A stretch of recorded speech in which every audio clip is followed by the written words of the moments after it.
mengimbaskan materi modul 1.4 tentang budaya positif. Ya, baiklah Bapak Ibu, sebelumnya saya ucapkan Om Swastiastu. Om Swastiastu. Ya, ujaran puji syukur kita panjatkan kehadapan Ida Sang Yang Widi Wasa Tuhan Yang Maha Esa, karena kita dapat berkumpul di sini dalam keadaan sehat dan bahagia. Ya, baiklah Bapak Ibu, kita langsung saja ya. Ya, Bapak Ibu, mungkin kata budaya positif sudah tidak asing lagi bagi kita ya Bapak Ibu. Ya, sebelumnya saya ingin bertanya, menurut Bapak Ibu, apakah makna dari budaya positif? Ya, apa itu budaya positif Bapak Ibu? Ya, budaya. Ya, coba dulu deh ya. Budaya hasil cipta rasa dan paksa hati yang sudah tajam. Ya, Bapak tepuk tangan dulu Pak dulu deh ya. Kira-kira ada jawaban yang lain Bapak Ibu? Kebiasaan. Ya, bagus sekali Bu Ledi, tepuk tangan buat Bu Ledi. Ya, benar sekali Bapak Ibu. Budaya adalah kebiasaan.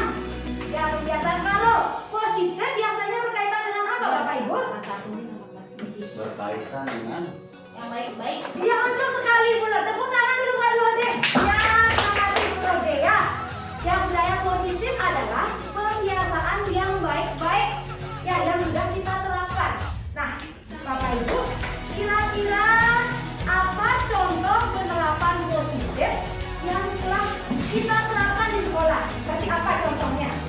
Membuang sampah pada tempatnya. Iya, pintar. Bagus sekali Bu Lode. Ya, lagi selain membuang sampah pada tempatnya, yang sudah kita lakukan Bapak Ibu untuk membiasakan murid-murid kita untuk berbuat yang positif. Iya, bagus. Menggunakan salam ya sayang. Iya, benar sekali Bu Ayan ya. Kita harus menerapkan ya, mengajarkan murid kita untuk ya sembahyang. Ya, seperti yang kita ketahui bersama bahwa kita ya murid-murid kita melaksanakan persembahyangan ya sebelum dan setelah pembelajaran. Nah, yang lain lagi Bapak Ibu yang sudah kita laksanakan, yang sudah menjadi budaya. Mencuci tangan. Iya, bagus. Ya, saya dulu deh lagi. Mencuci tangan apa lagi? Ya, misalnya pagi-pagi sebelum mulai pembelajaran. Memakai masker. Iya, bagus. Memakai masker. Ada lagi? Ya, kebiasaan. Ya, berdoa. Bagus. Ya, kira-kira apa lagi ya, Bapak Ibu? Tepuk PPK. Iya, tepuk PPK. Ya, bagus, menjaga kebersihan lingkungan. Ya, nasionalisme Bapak Ibu yang sudah kita terapkan pagi-pagi. Menyanyikan lagu nama Iya, bangsa. ya, nyanyikan lagu Indonesia penghormatan kepada bendera ya. Sekolah, iya, mengamalkan Pancasila. Ya, sekolah kita sudah banyak ya menerapkan budaya positif. Ya, baiklah Bapak Ibu. Ya, budaya positif di sekolah adalah nilai-nilai dan kebiasaan-kebiasaan di sekolah yang berpihak kepada peserta didik agar mereka dapat berkembang menjadi pribadi yang kritis, bertanggung jawab, ya, dan penuh hormat Bapak Ibu. Oke? Ya, selanjutnya Bapak Ibu ya, perubahan paradigma. Ya, saya mau bertanya, ya menurut Bapak Ibu, anak terlahir seperti kertas putih apa kertas bermotif? Ya, menurut Bapak Ibu, anak itu terlahir ya ibarat kertas kosong atau kertas putih, apakah anak itu lahir dengan kertas bermotif?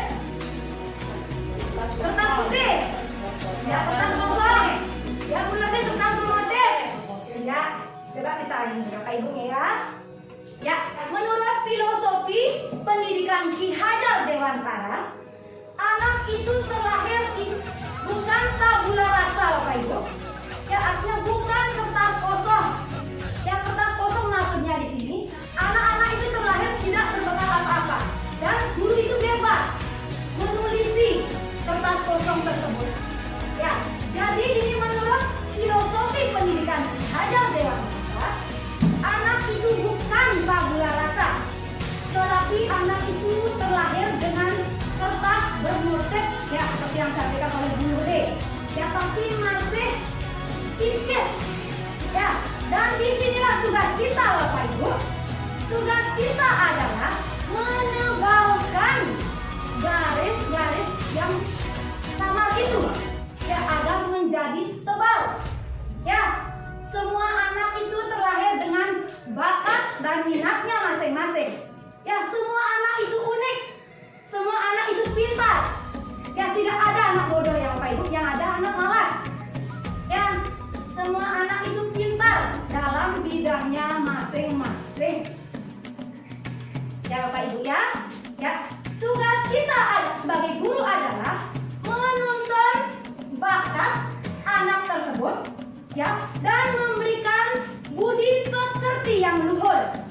Ya, agar anak didik kita tumbuh dengan selamat dan bahagia. Ya, seperti itu Bapak Ibu ya. Ya, saya juga sebelum ikut guru penggerak juga menyadari itu Bapak Ibu bahwa anak-anak terlahir dengan kertas kosong, tetapi saya salah. Ya, ternyata anak-anak itu sudah membawa bakatnya masing-masing. Ya, tugas kita sebagai guru adalah menuntun bakat anak tersebut. Ya, baiklah Bapak Ibu, ya. Menurut Ki Hajar Dewantara, guru diibaratkan sebagai seorang petani. Ya, dan anak itu ibarat biji jagung. Ya, sedangkan lahan itu adalah sekolah ya. Biji jagung yang tidak Jika berkualitas ditanam di lahan yang gersang, ya, itu bisa tumbuh Bapak Ibu. Itu tergantung dari gurunya, tergantung dari petaninya. Ya, apabila gurunya ya dengan kerja keras, dengan tangan yang dingin berusaha membuat anak tersebut ya tumbuh ya seperti biji jagung itu, kemungkinan biji jagung itu akan tumbuh.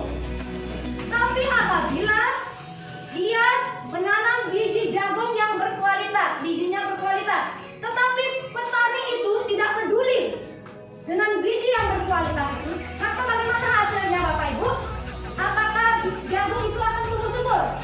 Ya, kurang sinar, kurang tanah yang kurang subur seperti itu ya, kurang maksimal. Iya, ya bagus sekali di tengah ya. Ya, kita juga sebagai petani yang bisa berlumpur. Ya, maksudnya itu yang perilaku negatif dari siswa tersebut kita hilangkan. Ya, baiklah Bapak Ibu. Selanjutnya adalah kodrat alam dan kodrat zaman. Ya, kodrat alam dimaksudkan di sini adalah Bapak Ibu, anak itu sudah ya, anak itu terlahir dengan bakatnya masing-masing. Ya, jadi kalau anak itu dia bakatnya bahasa Indonesia, kita akan sulit ya tidak akan mungkin anak itu akan pintar matematika. Ya, ini maksudnya bahasa Indonesia. Jadi kita sebagai guru adalah menuntun ya, terus memotivasi. Kita sebagai guru, sebagai fasilitator, sebagai motivator mendukung ya, menuntun minat bakat dari siswa kita. Sedangkan kodrat zaman maksudnya di sini adalah ya, kita mempersiapkan anak didik kita untuk berkembang sesuai dengan kemajuan zaman. Ya Bapak Ibu ya. Ya, yang terakhir adalah pembelajaran yang berpihak pada anak. Ya, sebelumnya ya pembelajaran yang saya laksanakan adalah pembelajaran yang berpusat pada guru. Ya, kemudian setelah mempelajari modul tentang Ki Hajar Dewantara ini, saya mengalami perubahan paradigma Bapak Ibu, perubahan cara pikir. Ya, oh ternyata anak itu ya bisa menyelesaikan masalahnya sendiri. Ya, kita menuntut anak itu ya untuk mereka menemukan bagaimana caranya. Ya, sekarang bagaimana cara kita agar anak didik lebih aktif. Ya, dan kita sebagai guru berperan sebagai fasilitator dan motivator. Ya, agar anak itu ya bertumbuh dan berkembang sesuai bakat yang dimiliki. Ya. Selanjutnya Bapak Ibu, untuk membangun budaya yang positif ya, ini saling berkaitan Bapak Ibu ya. Materi tentang filosofi pendidikan Ki Hajar Dewantara dengan budaya positif sangat berkaitan. Ya, untuk membangun budaya yang positif, sekolah perlu menyediakan lingkungan yang positif, aman,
melakukan apa yang kita inginkan.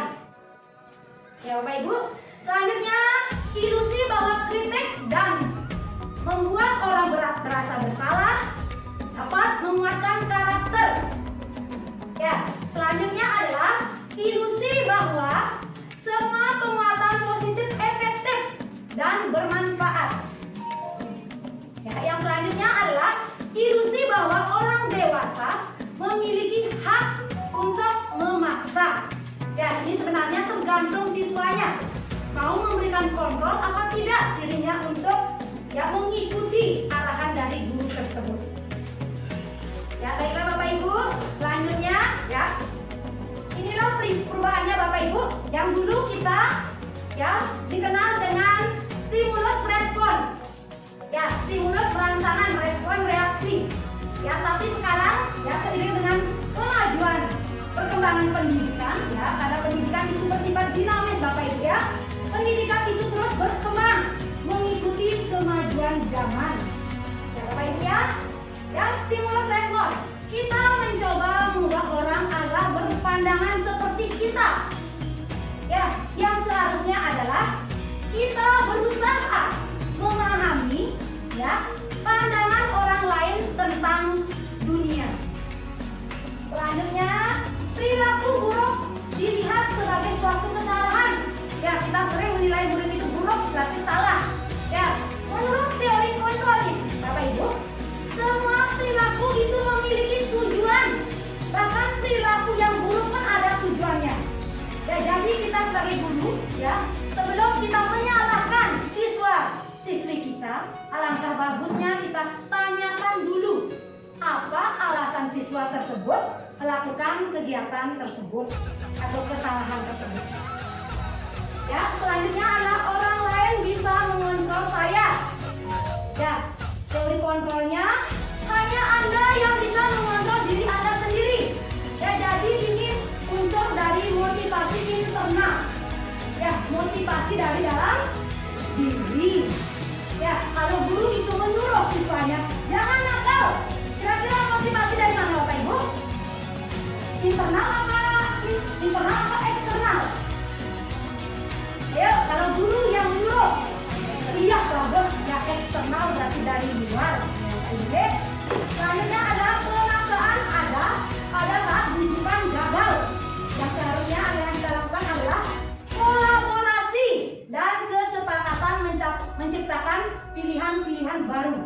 Nah, nanti akan saya jelaskan Bapak Ibu ya tentang kolaborasi dan kesepakatan untuk menciptakan pilihan baru dengan penerapan segitiga restitusi. Selanjutnya adalah model berpikir menang kalah. Ya, yang seharusnya adalah model berpikir menang-menang. Ya, tidak ada yang kalah. Ya, semua menang, semua kebutuhannya dapat terpenuhi. Ya, Bapak Ibu, kita lanjut. Ya, Bapak Ibu, sebelumnya saya ingin bertanya, apa itu disiplin Bapak Ibu? Disiplin itu kita kaitkan dengan apa biasanya? Iya, tata tertib bagus lagi. Iya, aturan lagi. Biasanya tata tertib itu disiplin itu teratur Disiplin, tata tertib, kepatuhan lagi apa Bapak Ibu? Sanksi atau hukuman. Iya, sanksi atau hukuman itu saling berkaitan ya. Ya, benar sekali yang Bapak Ibu sampaikan. Tata disiplin biasanya dikaitkan dengan tata tertib. Ya, teratur, kepatuhan pada peraturan. Ya, tata disiplin juga sering kita hubungkan dengan hukuman. Ya, padahal ini sungguh berbeda Bapak Ibu. Karena belajar dengan disiplin tidak harus memberi hukuman. Ya, justru ini adalah alternatif terakhir. Dan kalau perlu tidak digunakan sama sekali. Ya, kita harusnya memberikan kesepakatan. Ya, memberikan pilihan. Ya, nanti akan saya jelaskan juga lebih lanjut.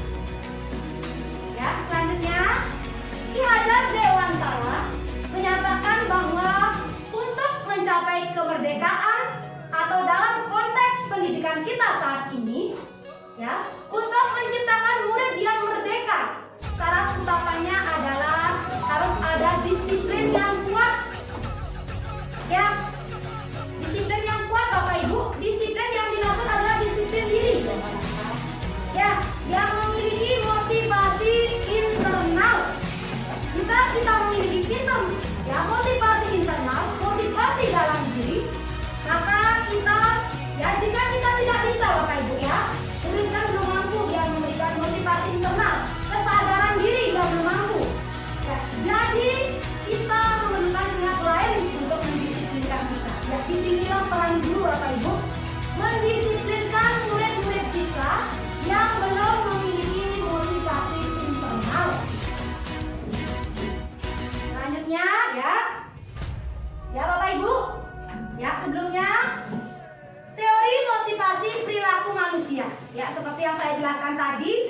Ya, murid-murid itu pasti memiliki alasan mengapa dia melakukan apa yang dia lakukan.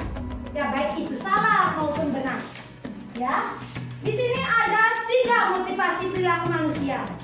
Yang pertama adalah untuk menghindari ketidaknyamanan, ya, atau hukuman.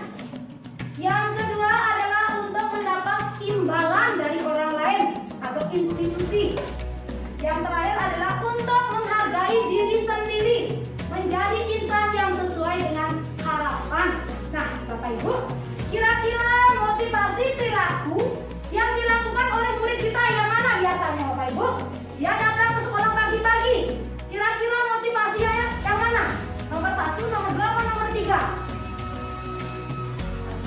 Iya, nomor 1 ya seringnya Bapak Ibu ya. Karena murid kita takut mendapat, ia takut dihukum. Nah, inilah tugas kita Bapak Ibu ya. Ya, untuk menghargai, agar anak didik menghargai dirinya sendiri. Ya, ini menjadi insan sesuai dengan harapan. Ya, harus ada motivasi dari dalam diri. Nah, bagaimana caranya Bapak Ibu? Ya. Selanjutnya ada peraturan kelas. Ya, sebelum membuat peraturan kelas, ada baiknya kita membuat keyakinan kelas. Ya, kita berikan dulu murid kita, ya, pertanyaan-pertanyaan. Bagaimana menurutmu agar sekolah kita, agar kelas kita nyaman? Ya, bagaimana agar bisa mencapai keyakinan kelas tersebut? Nanti akan saya jelaskan Bapak Ibu. Ya. Setelah terciptanya keyakinan kelas, ya, diharapkan kelas atau lingkungan sekolah ini akan menjadi lingkungan positif. Nah, jika semua sudah, ya, lingkungan yang positif, ya, maka akan menjadi budaya positif. Ya, budaya itu sudah tidak disuruh lagi, tapi sudah, ya, apakah kita masih disuruh pakai masker Bapak Ibu? Masih ya? Apakah kita masih disuruh pakai helm kalau bepergian? Ya, itu motivasi dari dalam diri, karena kita sudah sadar bahwa itu, ya, kita juga bermanfaat dengan melakukan hal tersebut. Ya, tanpa perlu motivasi eksternal lagi. Ya, selanjutnya adalah keyakinan kelas, hukuman dan penghargaan. Ya, mengapa? Ya, kita harus membuat keyakinan kelas. Kenapa kita tidak membuat peraturan saja, Bapak Ibu? Nah, kira-kira bagaimana? Kenapa tidak peraturan? Kenapa harus keyakinan kelas? Ya, seperti yang saya sampaikan tadi, mengapa kita memiliki peraturan harus menggunakan helm bila mengendarai roda 2? Kira-kira kenapa kita menggunakan helm? Ya, untuk keamanan. Ya, lanjut. Mengapa kita memiliki peraturan 3M, yaitu memakai masker, mencuci tangan, menjaga jarak, ya, 1,5 meter. Kira-kira untuk apa Bapak Ibu? Tidak menjaga kesehatan. Karena apa? Karena kita yakin, ya, bahwa dengan kita melakukan hal tersebut, ya, kita akan selamat, kita akan sehat. Ya, Bapak Ibu ya. Selanjutnya adalah mengapa kita memiliki peraturan harus datang tepat waktu pada saat mengikuti pelajaran atau mengikuti pelatihan. Kenapa? Supaya tidak terlambat. Ya, dia tidak malu, ya, itu karena diri sendiri, Bapak Ibu ya. Ya, keyakinan kelas itu datang dari motivasi internal. Ya, untuk mendukung motivasi intrinsik atau motivasi dari dalam diri, kembali ke nilai-nilai keyakinan. Ya, karena keyakinan lebih menggerakkan seseorang dibandingkan dengan mengikuti serangkaian peraturan-peraturan. Ya, Bapak Ibu ya. Ya, saya sudah lihat itu Bu Roge, Bu Eka sudah menerapkan kesepakatan kelas. Ya, sudah bagus sekali. Semoga nanti Bapak Ibu juga di kelas rendah sudah bisa mengikuti Bapak Ibu ya. Ya, tanya dulu murid kita. Ya. Ya, selanjutnya adalah keyakinan kelas. Ya, keyakinan kelas adalah nilai-nilai kebajikan atau prinsip universal yang disepakati secara universal.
tidak dengan kata-kata konotasi negatif. Misalnya, tidak boleh bertengkar.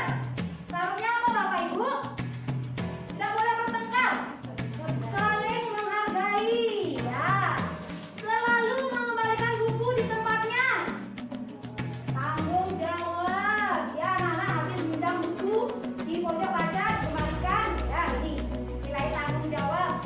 Dilarang mengganggu orang lain, mengganggu temannya. Nilai apa Bapak Ibu?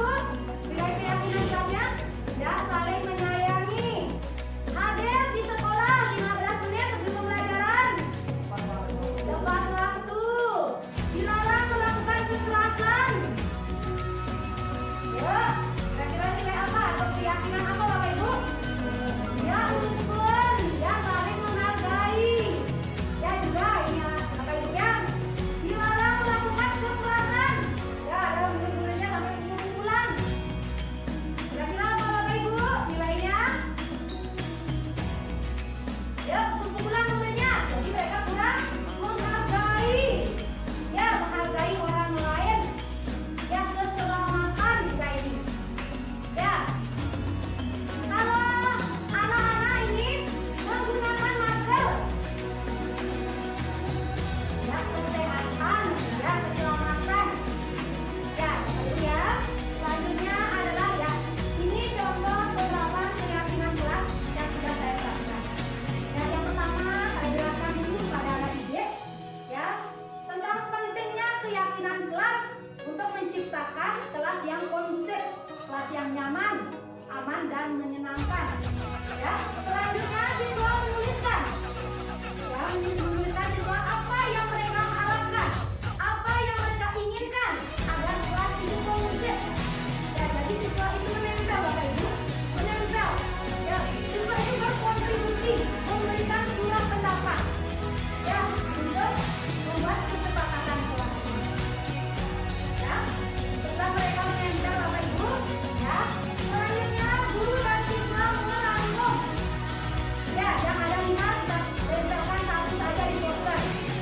Ya, dan ya, ini rangkuman inilah yang nantinya akan menjadi kesepakatan kelas. Ya, kemudian sudah selesai ini Bapak Ibu, sudah jadi keyakinan kelasnya.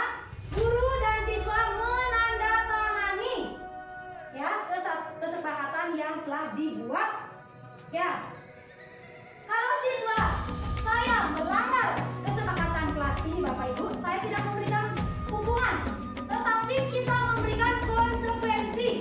Beda itu Bapak Ibu ya. Konsekuensi itu nanti akan saya jelaskan. Ya, Bapak Ibu, selanjutnya adalah ya didukung oleh penghargaan. Ya, yang pertama adalah pengaruh jangka pendek dan jangka panjang. Ya, yang kedua adalah penghargaan itu menghukum. Ya, saya pernah mengalaminya Bapak Ibu. Ya, ada siswa saya, ya,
paragraf tersebut.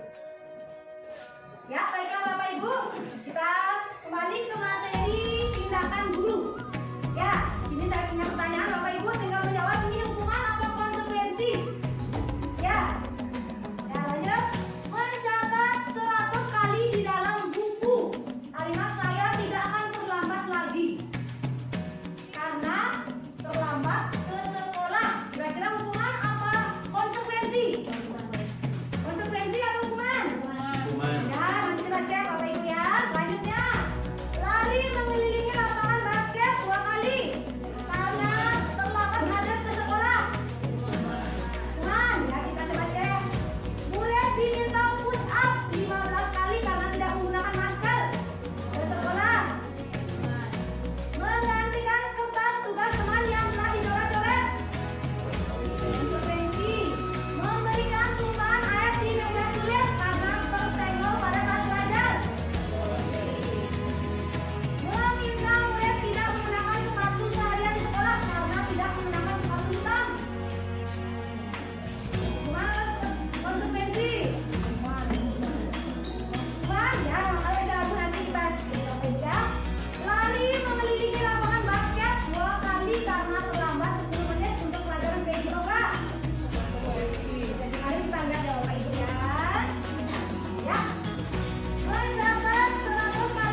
dibuat tidak nyaman, diasingkan untuk sementara saja. Ya tidak buat PR ya anak-anak. Ya tunggu di luar ya, buat PR-nya dulu. Tapi hanya sebentar saja. Ya itu pun kita membuat PR tidak sampai 10 ada Bapak Ibu. Ya paling kita buat 1 atau 2 saja. Karena tujuan PR itu bukan untuk ini Bapak Ibu ya. Ya tapi kita sudah belajar, anak itu sudah belajar. Kita hanya menekankan anak itu agar mengulang lagi apa yang sudah kita jelaskan di sekolah. Ya, Bapak Ibu ya. Ya selanjutnya adalah kebutuhan dasar manusia. Ya, ada 5 kebutuhan dasar Bapak Ibu ya. Ya lagi sebentar, nanti kita tanya jawab. Ya, yang pertama adalah survival atau bertahan hidup. Ya kebutuhan dasar manusia tidak hanya murid tapi kita juga. Yang kedua adalah cinta kasih atau diterima. Yang ketiga adalah penguasaan. Yang keempat adalah kesenangan. Yang kelima adalah kebebasan. Ya baiklah Bapak Ibu, di sini saya punya kasus. Nah, Ibu Ani, guru kelas 5 di SD Pelita Hati, sedang bingung menghadapi ulah salah satu murid di kelasnya Agus. Beberapa anak datang dan mengeluh. Ya, mengeluhkan Agus seringkali meminta bekal makan siang. Ya, mereka dengan paksa dan minta makanan temannya dengan paksa. Jika Anda menghadapi situasi seperti ini, apa yang akan Anda lakukan? Dan menurut Anda, kira-kira apa alasan Agus melakukan hal tersebut? Ya, tadi kita sudah mengenal ya, ada 5 kebutuhan dasar. Yang pertama adalah survival atau bertahan hidup. Yang kedua adalah cinta kasih atau diterima. Yang ketiga adalah penguasaan. Yang keempat kesenangan dan yang kelima kebebasan. Bapak Ibu, kira-kira apa yang akan Bapak Ibu lakukan? Yang pertama, jika menghadapi murid yang seperti itu, ya Agus, ya dia minta makanan temannya dengan paksa. Ya teman-temannya itu mengeluh kepada Ibu Ani. Ya banyak temannya yang mengeluh. Nah, kalau Bapak Ibu di situasi seperti itu, apa yang akan Bapak Ibu lakukan? Ya, Agusnya? Iya benar sekali Bapak Ibu ya. Ya. Banyak alasannya. Ya, bagus. Oke. Dalam penerapan disiplin positif, Ibu Ani sebaiknya mencari tahu alasan Agus melakukan tindakan tersebut agar ya Ibu Ani dapat mengetahui kebutuhan mana yang berusaha dipenuhi oleh Agus. Nah, sekarang Bapak Ibu, apabila jawaban Agus pada rusak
Nah, kita berada di posisi mana Bapak Ibu? Ya, posisi kontrol ini ada 5. Yang pertama adalah penghukum. Yang kedua adalah pembuat merasa bersalah. Yang ketiga teman.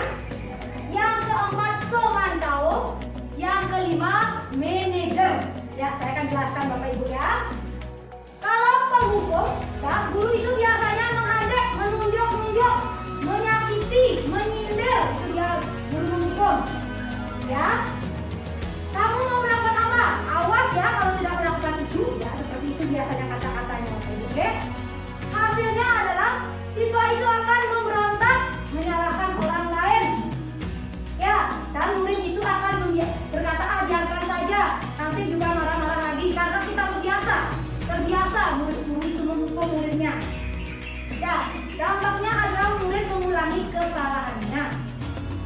Baik ya. Selanjutnya adalah membuat merasa bersalah. Ya, biasanya guru itu berceramah dan menyatakan seharusnya kamu lakukan ini. Ibu kecewa sekali sama kamu. Ya, seperti itu biasanya ada di caranya. Ya, hasilnya adalah anak itu akan menyembunyikan atau menyangkal atau bisa berbohong. Ya, murid akan berkata maafkan saya. Ya, selanjutnya dia akan merasa diri, dia merasa rendah diri Bapak Ibu, ya.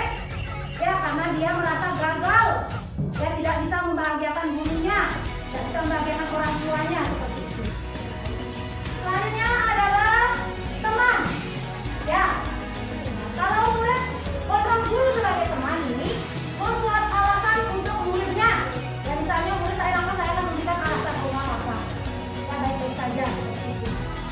Ya, murid itu akan kegantungan Bapak Ibu. Ya, biasanya kalau yang sebagai teman dia akan berkata seperti ini. Ayolah lakukan demi ibu. Ya, kamu harus berbuat baik demi ibu ya. Biasanya seperti itu sebagai teman. Ya, biasanya anak itu akan ketergantungan. Ya, jadi dengan guru itu saja dia akan menuruti, sedangkan guru lain dia tidak akan menuruti Bapak Ibu. Itu kelemahannya. Ya. Selanjutnya, ya, murid akan berkata, saya pikir bapak itu ibu itu teman saya. Jika murid itu kecewa, dia akan mengatakan seperti itu. Jika kita marah kepada murid itu, dia akan berkata seperti ini. Saya pikir bapak adalah teman saya. Ternyata begitu ya, seperti itu muridnya. Dia akan kecewa Bapak Ibu. Ya, dan murid itu akan menjadi lemah, tidak mandiri dan bergantung pada guru tersebut, guru yang dianggapnya teman. Yang keempat adalah pemantau. Ya, biasanya guru itu akan mengawasi. Ya, yang menghitung, mengukur atau peraturannya sudah berapa kali melakukan itu. Ya, berapa banyak ya bintang yang kamu peroleh, penghargaan yang kamu peroleh, itu yang biasa dilakukan. Ya, ini murid akan berdampak menitipkan pada sanksi atau hadiah yang akan diberikan. Ya, murid pikirnya itu cuma hadiah dan hukuman yang akan diberikan oleh guru tersebut. Dan yang terakhir adalah ini posisi yang paling ideal Bapak Ibu, yaitu posisi manajer. Ya, caranya adalah guru berbuat mengajukan pertanyaan-pertanyaan. Ya, seperti apa yang kita yakini? Ya, apa yang bisa kita kerjakan untuk memperbaiki masalah ini? Selanjutnya, ini akan membuat murid menguatkan pribadinya. Ya, bagaimana caranya? Ya, murid akan berkata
yang mendasari tindakan. Ya, karena guru akan bertanya, ya, apa alasan kamu melakukan hal tersebut? Selanjutnya adalah restitusi, fokus pada karakter, bukan tindakan. Ya, Bapak Ibu ya, kita fokus untuk memperbaiki karakter murid kita. Ya, yang menyimpang, ya, agar bisa kembali dia ke, ya, mengikuti temannya yang lain. Selanjutnya adalah restitusi, fokus pada solusi, bukan kesalahan. Ya, bagaimana cara kita untuk memberikan solusi? Ya, murid itu menemukan solusi dari permasalahan yang dihadapinya. Dan yang terakhir adalah restitusi, mengembalikan murid yang berbuat salah pada kelompoknya. Ya, Bapak Ibu, ini tahapan segitiga restitusi, Bapak Ibu ya.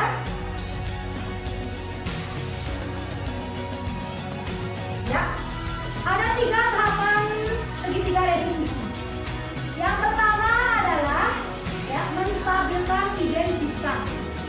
Ya, maaf ya, waktu ini saya ambil sampel murid yang lupa mengerjakan PR agama. Ya, Bapak Ibu ya. Yang pertama yang saya lakukan adalah, ya, menstabilkan identitas. Ya, saya bertanya kepada murid itu, ya, mengapa kamu bisa tidak membuat PR agama? Ya, dan murid itu menjawab dia lupa. Ya, Bapak Ibu, apa kita sering seperti itu? Apakah ada orang seperti itu juga? Ya, itu paling sering Bapak Ibu ya. Ya, jadi guru memberikan dia penguatan, menstabilkan identitas. Ya, kamu bukan satu-satunya orang yang pernah melakukan hal tersebut. Dan ibu juga pernah lupa. Ya, karena kita sebagai manusia, lupa itu hal biasa ya Bapak Ibu ya. Ya, selanjutnya, ya, saya tanya muridnya, katanya dia begadang. Ya, dia begadang. Ya, tidak ini. Yang membantu orang tuanya. Ya, kita kasih positif dulu Bapak Ibu. Selanjutnya adalah, ya, kita tanyakan, kamu tentu punya alasan mengapa melakukan hal tersebut. Ya, seperti murid saya restitusi kedua, dia datang ke sekolah terlambat. Ya, dan di kelas dia mengantuk. Ya, pada saat ditanya, pada saat validasi tindakan yang salah, dia berkata dia membantu orang tuanya membungkus pupuk malam, Bapak Ibu. Ya, yang saya lakukan adalah saya menghargai. Ya, murid saya sudah membantu orang tuanya di rumah. Ya, selanjutnya saya akan bertanya, adakah cara yang lebih efektif untuk mendapatkan kebutuhan yang kamu butuhkan? Ya, agar semuanya bisa terpenuhi Bapak Ibu, murid itu dapat belajar, murid itu dapat membantu orang tua. Ya, kira-kira bagaimana caranya? Ya, kita gali pengetahuan anak itu agar dia yang memberikan solusi atas apa yang dia hadapi. Ya, dan kira-kira apa jawaban murid itu? Ya, murid itu bilang dia akan, ya, membuat jadwal. Ya, dia akan membuat jadwal. Ya, pulang sekolah dia akan membantu, ya, ibunya, ya, atau sore hari, ya, agar tidak bergadang lagi. Langkah selanjutnya adalah menanyakan keyakinan kelas tentang nilai apa yang sudah kita sepakati dan apa yang sudah dilanggar. Murid itu pun memahami kesalahannya. Dia mengusulkan, ya, karena dia berbuat salah kepada buahnya karena tidak membuat PR, ya, jadi dia akan meminta maaf kepada buahnya dan juga, ya, akan memberitahukan alasannya melakukan hal tersebut. Ya, inilah dokumentasi yang saya terapkan Bapak Ibu ya, menangani siswa yang bermasalah dengan menerapkan segitiga restitusi. Ya, demikianlah presentasi dari saya tentang budaya positif. Ya, mohon maaf jika ada kata-kata saya yang menyinggung, ya, baik disengaja maupun tidak sengaja, dan terima kasih atas waktunya. Ya. Saya tutup dengan para mesanti.